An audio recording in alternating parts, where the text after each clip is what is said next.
भाग 14. विनायकचं नाव ऐकताच आर्यन काही क्षण जागच्या जागी उभा राहिला.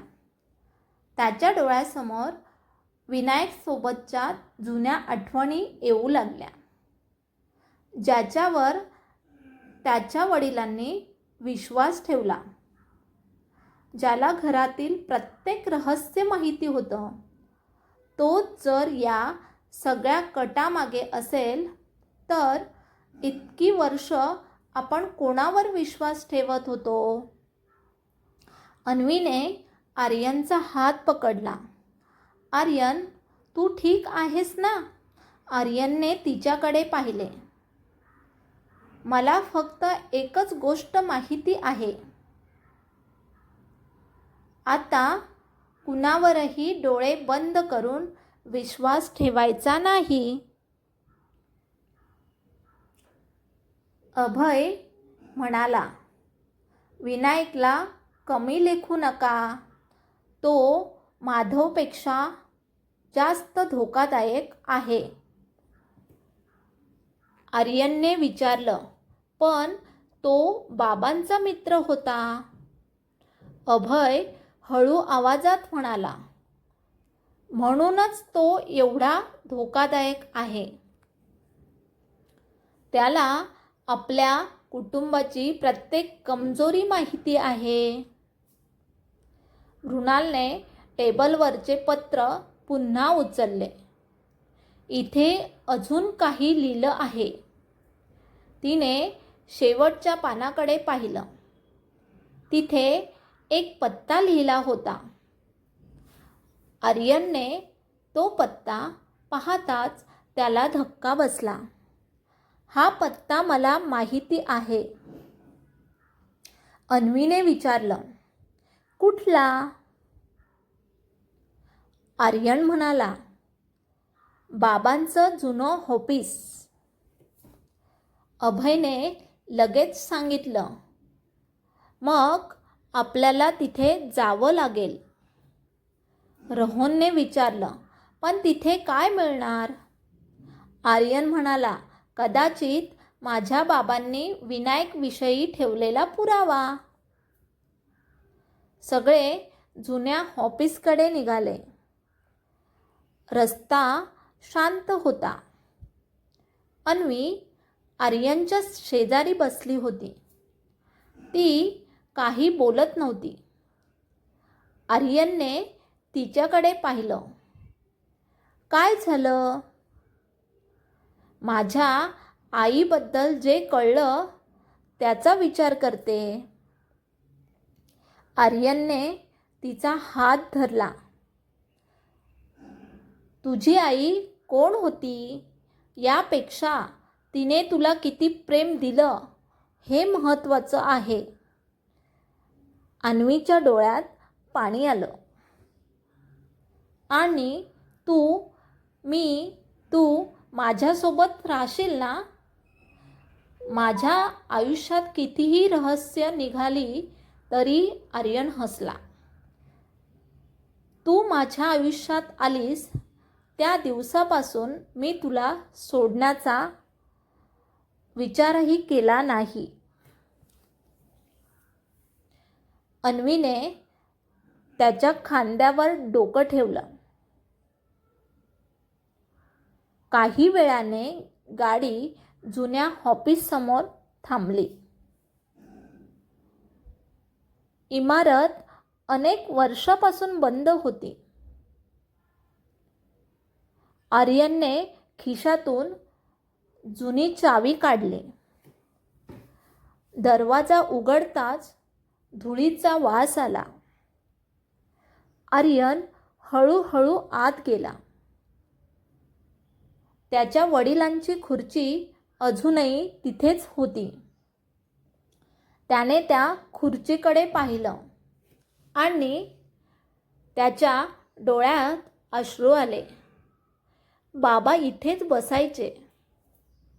अन्वी त्याच्या जवळ आली. आज ते नसले तरी त्यांचं सत्य आपण शोधू. आर्यनने मान हलवली. अभयने कपाट उघडायला सुरुवात केली. एका कपाटाच्या मागे त्याला एक छोटासा लोखंडी बॉक्स दिसला. हे पहा. आर्यन पुढे आला. बॉक्सवर एकच अक्षर होतं. व्ही. आर्यन म्हणाला. विनायक, अभय म्हणाला बहुधा. बॉक्स उघडला. आत एक पेनड्राईव्ह, काही कागदपत्र आणि एक जुना फोटो होता. फोटोमध्ये आर्यनचे वडील आणि विनायक एकत्र उभे होते. पण त्यांच्या मागे एक तिसरी व्यक्ती दिसत होती. मृणालने फोटो हातात घेतला. हा कोण? अभयने फोटो नीट पाहिला आणि त्याच्या चेहऱ्यावर भीती जाणवली. आर्यनने विचारलं, काय झालं? अभय हळू आवाजात म्हणाला, हा माणूस तर 15 वर्षापूर्वीच मेला आहे. सगळे स्तब्ध झाले. तेवढ्यात पेन ड्राईव्हमधून एक आवाज सुरू झाला. तो आर्यनच्या वडिलांचा आवाज होता. जर हा संदेश तुम्हाला ऐकू येत असेल तर विनायकवर विश्वास ठेवू नका. तो एकटा नाही. आवाज अचानक बंद झाला. आर्यनने पेन ड्राईव्हकडे पाहिले. पुढचं रेकॉर्डिंग कुठे आहे? अभय म्हणाला, कदाचित दुसऱ्या ठिकाणी. अचानक ऑफिसच्या बाहेर गाडी थांबली.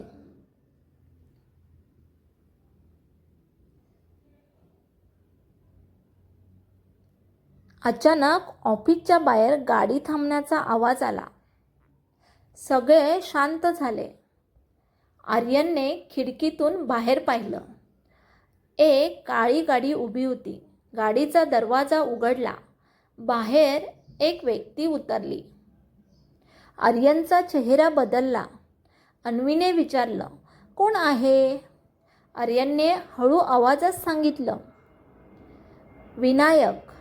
विनायकने ऑफिसच्या दरवाजाकडे पाहिलं आणि हसत फोन कानाला लावला.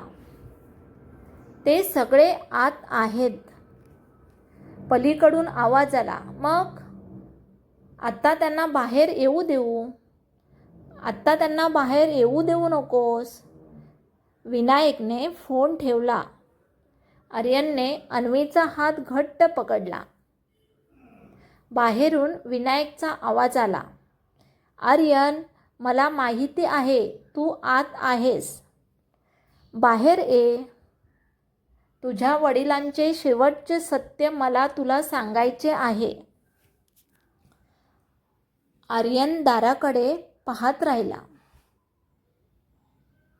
विनायकने जे सत्य सांगितलं होतं ते आर्यन आणि अन्वीच्या प्रेमाचं संपूर्ण आयुष्य बदलणार होतं. विनायक ऑफिसच्या दाराबाहेर उभा होता. आत आर्यन, अन्वी, अभय, मृणाल आणि रोहन शांतपणे त्याच्याकडे पाहत होते. विनायक पुन्हा म्हणाला, आर्यन, मला माहिती आहे तू आत आहेस. बाहेर ये. तुझ्या वडिलांचं शेवटचं सत्य तुला सांगायचं आहे. आर्यनने अभयकडे पाहिलं. आपण काय करायचं? अभय म्हणाला, त्याच्यावर विश्वास ठेवू नकोस. आर्यन म्हणाला, पण त्याच्याकडे बाबांबद्दल माहिती आहे. अभयने उत्तर दिलं. म्हणूनच तो आपल्याला बाहेर काढण्याचा प्रयत्न करतोय.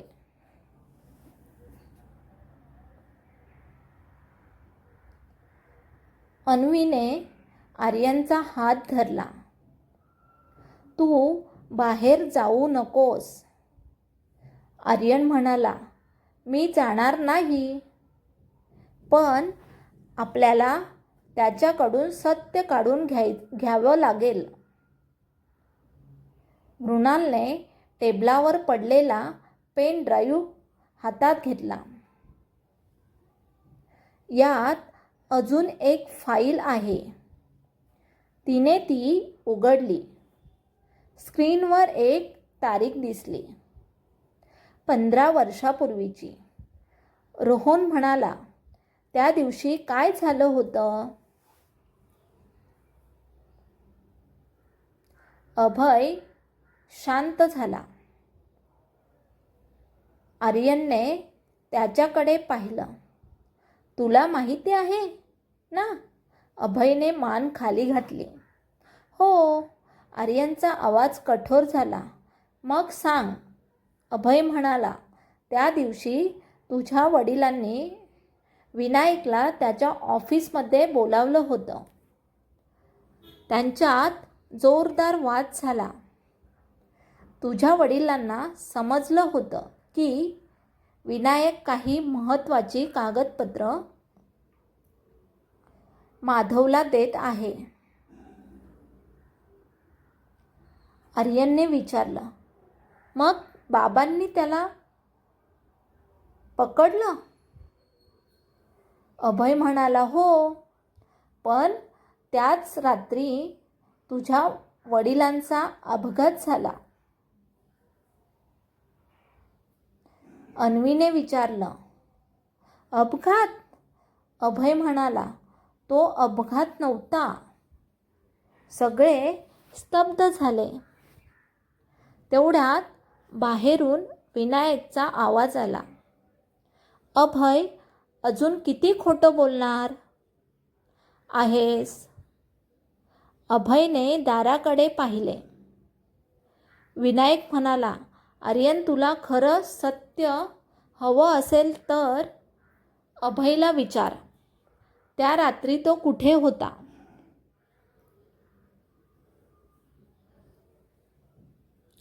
आर्यनने अभयकडे पाहिले. तू कुठे होतास? अभय काही क्षण शांत राहिला. मग म्हणाला, मी तुझ्या वडिलांच्या गाडीत होतो. आर्यनला धक्का बसला. काय? हो, त्या रात्री मी त्यांच्यासोबत होतो. मग अपघात कसा झाला? अभयच्या डोळ्यात अश्रू आले. कारण गाडीचे ब्रेक फेल झाले होते. रोहनने विचारलं. ब्रेक कोणी फेल केले? अभय म्हणाला, विनायकने. बाहेर उभा असलेला विनायक अचानक हसला. अभय, पूर्ण सत्य सांग. अभयने दाराकडे पाहिलं. विनायक म्हणाला, ब्रेक मी फेल केले नव्हते. आर्यन ओरडला, मग कोणी केले? विनायक काही क्षण शांत राहिला.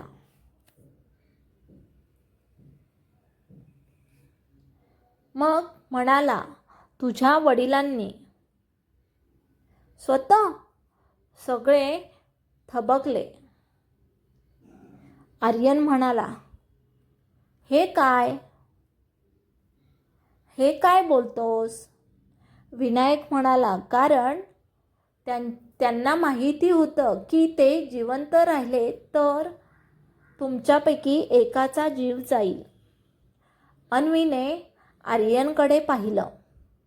म्हणजे त्यांनी स्वतःचा जीव? विनायक म्हणाला, हो. त्यांनी स्वतःला बळी दिलं. आर्यनच्या डोळ्यात पाणी अश्रू आले. मग कुणासाठी? विनायकने थेट अन्वीकडे पाहिलं. अन्वी घाबरली. माझ्याकडे का पाहताय? विनायक म्हणाला, कारण त्या रात्री तुझ्या आईला वाचवण्यासाठी जबाबदारी तुझ्या वडिलांनी घेतली होती. अन्वीच्या चेहऱ्यावर धक्का उमटला. माझे वडील?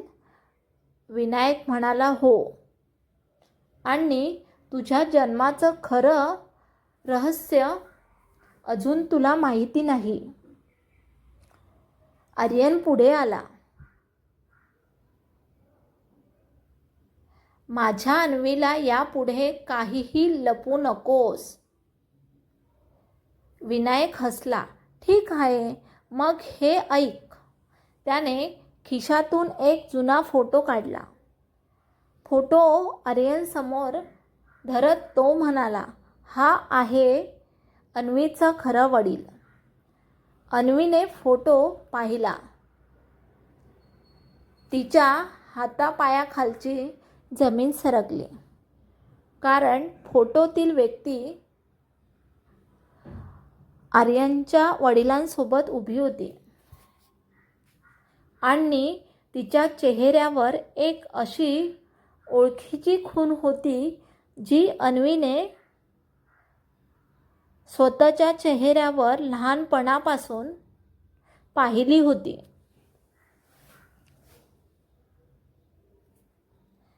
आर्यनने फोटो हातात घेतला. हा कोण आहे?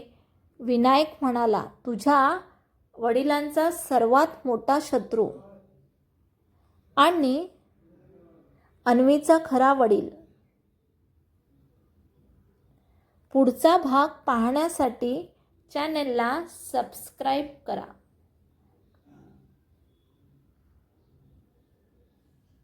थँक्यू. धन्यवाद.